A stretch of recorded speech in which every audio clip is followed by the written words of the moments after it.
You're going to have a media button here. The media button is going to be for any time you're using any of these media sources. So you'll have 2 USB ports, 2 HDMI ports, an auxiliary port, and the CD player. You can choose the sources here on the left-hand side of the touchscreen, including Bluetooth. If you have music on your phone and you want to stream it that way, you're more than capable of doing so. Our next menu over is going to be the climate control.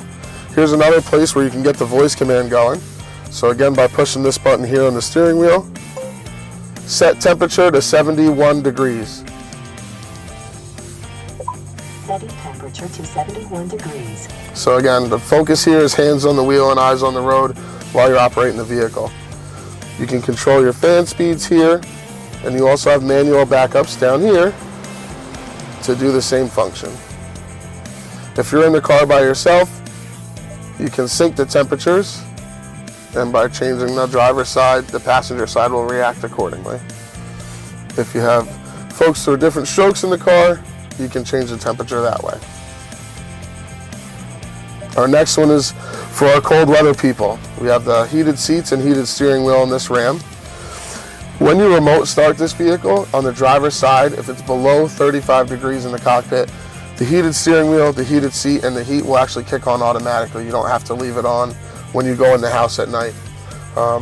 That becomes really handy for days like today where it's cold out. Also in this controls menu is your settings. And here's how you customize the vehicle and really make it your own. One that I like to focus on is doors and locks.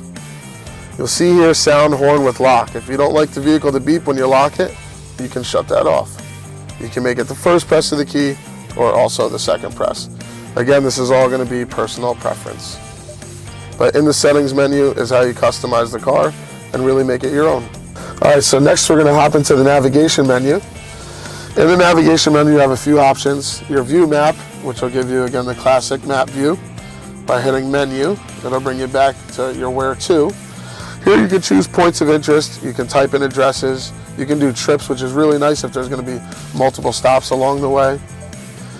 You'll also be able to program home, work, and other things like that. Trails is really nice for our off-roaders. The last one is going to be our phone menu. When you click the phone one, you'll have an extra set of icons up here to navigate your phone screen. You'll have favorites, which you can program 6 contacts into that at the touch of a button you can connect with. You'll have your recent phone calls, your contacts, keypad so you can dial out from the vehicle, and depending on your device, you'll have messages available to you. If you're using the Android platform, you can text message with your voice through the vehicle. With the Apple OS, you cannot.